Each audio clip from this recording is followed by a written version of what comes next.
يا هلا، بداية فيديو جديد. هنتعلم في الفيديو ده ازاي نرفع ابلكيشن فلاتر على جوجل بلاي.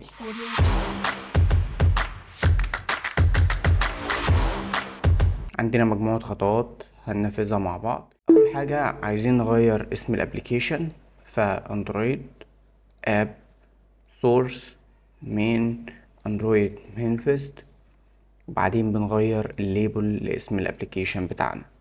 بعدين عاوزين نغير الايكون، فبنروح على اب ايكون وبنرفع الايكون بتاعه الابليكيشن وبنحدد نوع البلاتفورم. انا بالنسبه لي دلوقتي هي اندرويد، هي في الغالب باسم اي سي لانشر. وبعدين بنقول له جنريت، بنحفظهم هنا كده هنلاقيهم نزلوا. اندرويد دي الاحجام بتاعه الايكون. طيب عاوزين نغير الايكون، هنروح على البروجكت بتاعنا ده، البروجكت نفسه. هتدخل في اندرويد اب سورس مين، وبعدين result. دي الملفات بتاعتنا اللي احنا هنغيرها. طيب ده الملف اللي احنا نزلناه اللي هو باسم اب ايكون، جواه الفولدرات دي، وده البروجكت بتاعنا. هنبدل الفايلز اللي جواها اللي هي الصور. هتاخد دي نفس الفايل HDBI، وادي HDBI، وتقول له replace الفولدر التاني ونعمل له replace، وناخدهم كده ونعمل لهم replace. وكده تمام، غيرنا الايكون. هتروح على البروجكت بتاعك، هتكتب فلاتر كلين وتدوس انتر، وبعد ما يخلص هتكتب فلاتر رن. كده انت غيرت اسم الابليكيشن والايكون بتاعته. وبعدين هنغير الاب بندل اي دي. نفتح الاندرويد اب بيلد دوت جريدل، هتيجي هنا كده هنغير الاي دي ده. طيب رأيي تسميه ايه او تغيره لايه؟ خليه اسم الاكونت بتاعك او اسم ثابت للشركة او ايا يكن، وهنا اسم الاب نفسه. يعني مثلا الشركة اسمها مثلا مايكل، والابليكيشن اسمها اب. ده الشكل بتاع الاي دي.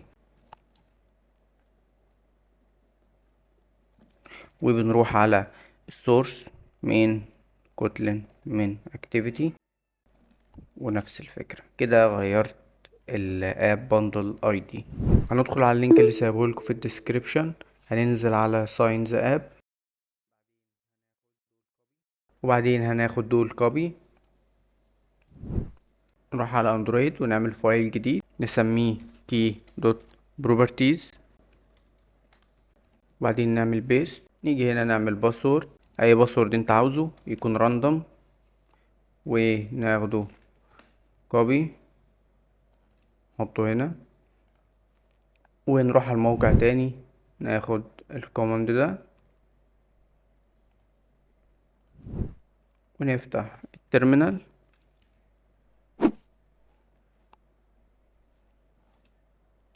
بيست anyway نفس الباسورد، ندخل الباسورد تاني. طبعا هو وانت بتكتب انا بكتب تمام، بس ما بتظهرش انك بتكتب، فده طبيعي. first name and last name بس، ومش لازم نكتب دول. انتر انتر، هنا تقول له يس. كده هتلاقي الملف اتعمل له داونلود. هنروح على الباص ده سي يوزرز،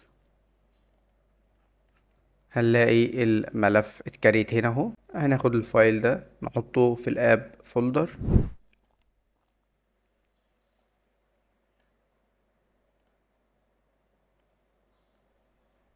وبعدين هنا هنكتب الباص بتاع الفايل اب، بعدين ابلود كي ستور دوت جي اس. كده تمام. هنروح على السايت تاني، وبعدين ننزل لتحت البيلد دوت جريدل، ونروح على البروجكت، نروح على الاب بيلد دوت جريدل. شايفين السكشن بتاع الاندرويد؟ هنيجي هنا كده ونعمل بيست، نمسح دي. كده تمام. بعدين نرجع على السايت، ناخد الحاجات اللي هنظبطها في البيلد سكريبت، وبعدين ناخد دول كوبي مكان البيلد تايبس، نشيل الاندرويد دي،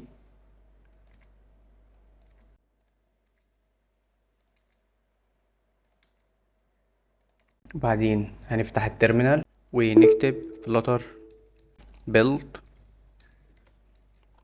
app bundle release ونسيبه يرن.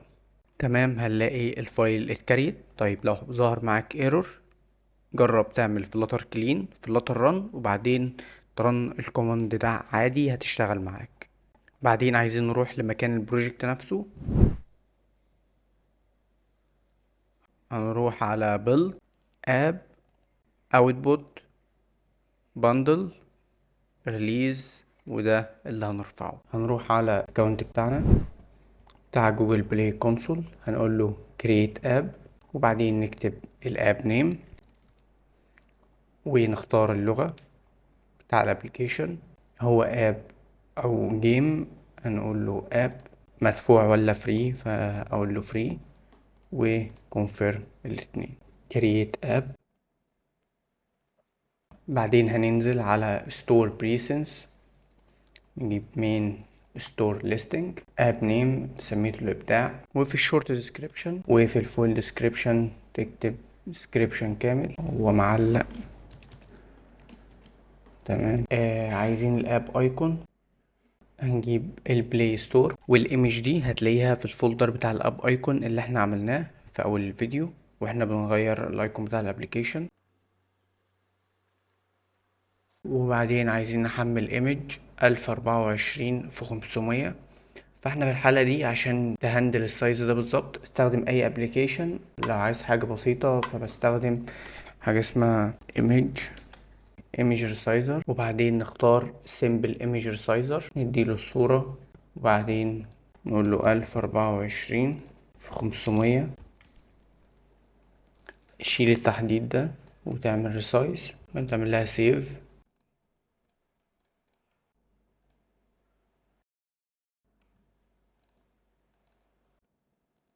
مش لازم الفيديو، براحتك. لو عاوز ترفع فيديو اللينك الفيديو، هنروح على السكرين شوت اللي بتبقى تحت الابليكيشن، تحط السكرين شوتس بتاعتك.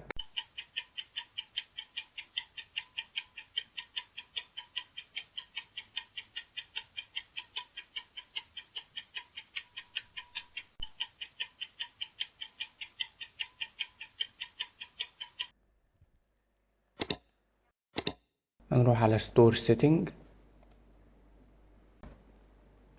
edit، بعدين نختار الكاتيجوري،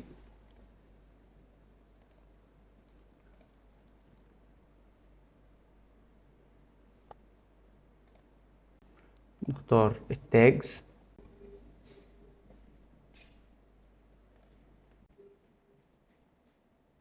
هنعمل edit للانفورميشن تكون ظاهرة لليوزرز.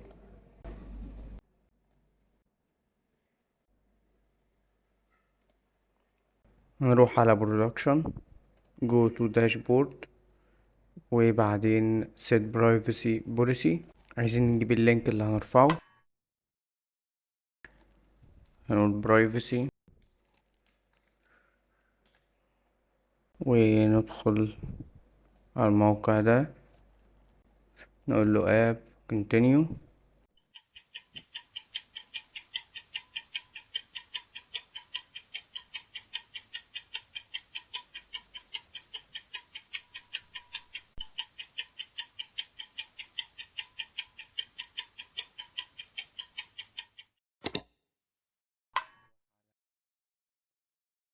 بنرجع نلاقي ان هي اتعلمت عليها صح. اب اكسس، الخطوة دي معناها ان الابليكيشن بتاعك كله متاح لليوزر ولا في جزء منه مقفول. هنا لو الاب بتاعك كله متاح فانت تقول all functionality in my app is available، وبعدين تدوس save. رجعنا تاني للبرودكشن وبعدين داشبورد، تعلم على اب اكسس خلصناها. الادز، تشوف الابليكيشن بتاعك فيه اعلانات ولا لا، مفيش اعلانات عندي، وندوس سيف وبعدين نرجع تاني لورا. كونتنت ريتنج، ستارت كويشنير. هنا هتكتب الايميل اللي يقدروا يتواصلوا معاك بيه. هتكتب ايميلك وتختار الكاتيجوري. نو. يوزر كونتنت شيرنج، بالنسبه لي مفيش. اونلاين كونتنت، بيقول لك هل الابليكيشن بتاعنا بيروج لمحتوى او حاجه مش موجوده في الابليكيشن وبنوصل لها من خلال الابليكيشن بتاعنا. بالنسبه لي مفيش. في سيلينج ايتمز او اكتيفيتي، لا برضو. في لوكيشن، لا مفيش برضو حاجه بتتباع. مفيش اي جيفت كارد او اي حاجه، لا. مش براوزر او سيرش انجن. بالنسبه لي هو تعليمي. سيف. نيكست. سيف. نرجع للداشبورد. تارجت اودينس، تختار السن اليوزرز اللي هيستخدموا الابليكيشن وتدوس نيكست. هنا بيقول لك انك بتستخدم انيميشن او اي حاجه بتجذب الاطفال، فهتقول له نو. سيف. بعدين نرجع للداشبورد مره تانية. نيوز اب، هل الابليكيشن بتاعك نيوز اب؟ نو.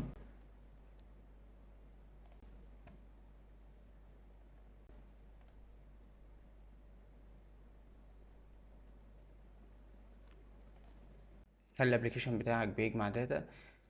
لو ما بيجمعش نو. بعدين هندخل على government apps، وبيقول لك ان الابليكيشن ده للحكومة او بنطوره بالنيابة عنهم، فلا. بعدين نرجع. بيقول لك ان المميزات المالية في الابليكيشن بتاعك. بالنسبة للابليكيشن اللي هرفعه فما فيهوش اي حاجة. شوف انت بقى إيه التعامل المالي جوه الابليكيشن بتاعك. لو ما فيش هتقول له my app doesn't provide any financial features. بعدين save ونرجع نروح على health. طبعا لو الابليكيشن ميديكال او ايا يكن، طبعا في الحالة دي لأ. سيف ونرجع. وبكده تلاقيهم اتشالوا من الداشبورد. نروح على التسترز. طيب انا هعتبر التسترز دول مش موجودين. انت بالنسبة لك هتقول create email list وبعدين my testers، وبعدين تكتب هنا الايميل ايا يكن. الايميل هيبقى شكله عامل ازاي؟ مثلا ايميلي، وبعدين بتدوس انتر هتلاقيه اتضاف هنا، وبعدين تدوس save changes create وتدوس سيف. كده انت بتضيف التستر بتوعك. تمام. نروح على الريليز نقول له create new release. choose signing key use google generated key. تمام. هنلاقي الساين كي اتكريت، وبعدين هنرفع الفايل اللي كريتناه في اول الفيديو اللي هو ال AAB فايل. نسيبه ابلود. نكتب الاسم بتاعنا، نسميها مثلا الابداع فيرجن 1.0. هنا بتقول له ان الفيرجن ده فيه ايه او اي نوتس عايز تكتبها عليه. بالنسبه لي انا مجهز النوتس بتاعه الريليز دي. كده البندل بتاعتنا اترفعت. نقول نيكست. سيف اند ببلش. سيف اند ببلش. انت طبعا في التستر هتضيف الباقي. احنا لازمنا كده 20 تستر عشان نستنى 14 يوم. انا ضايف منهم واحد. طبعا انا معايا هنا فايلين فيهم عدد تستر كويس، ف هستخدمهم. انت بقى في الفايل بتاعك ده تملاه، تجيب 20 واحد او خليك في الكويس يبقى 22 او اكتر من 20، بحيث لو واحد في مرحلة التست بالغلط مسح الابليكيشن يكون عندك عدد زيادة. تمام. هتطلب منهم بعد ما يحملوه هاتله اللينك. بص كده هتبعت له اللينك ده كوبي لينك، تبعت له اللينك اللي انت نسخته اللي هو ده كده. بس طبعا لسه هو في الريفيو. اللينك ده هتبعته له كده هيعرف هو يدخل يشوف الابليكيشن ويجربه ويفضل محمله لمدة 14 يوم. اخر خطوه في الكلوز تيستنج هنختار الكونتريز. هتدخل هنا كده عشان بس التسجيل وقف وما كنتش عارف، فانت تدخل هنا هتعمل سيلكت اول للكونتريز وبعدين تسيف.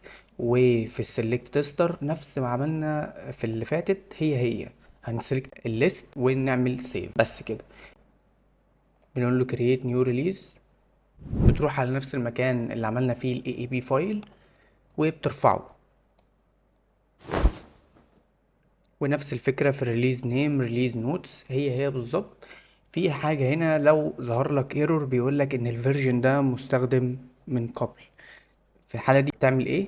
بتروح على الاندرويد ستوديو بتاعك في البابل بيج دوت يامل، بتخلي دي 3، تزود 1 على اللي فاتت. هي كانت 2، انا خليتها 3 وطلعت نسخة تاني، تمام. هي لو ظهر لك الايرور ده بتعمل نفس الفكرة، تزود 1 هنا بس وترن الكوماند ده وخلاص كده بتعمل لك نسخة جديدة بفيرجن جديد وترفعه. ممكن هنا في النوتس احط نفس النوتس، وفي الريليز نيم الابداع فيرجن 1.1. وكده الاب بندل اترفعت من غير اي مشكلة. نقول له نيكست، سيف، جو تو overview، نو،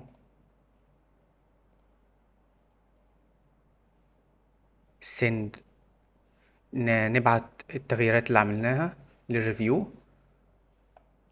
وكده الابليكيشن بتاعنا جاهز للريفيو.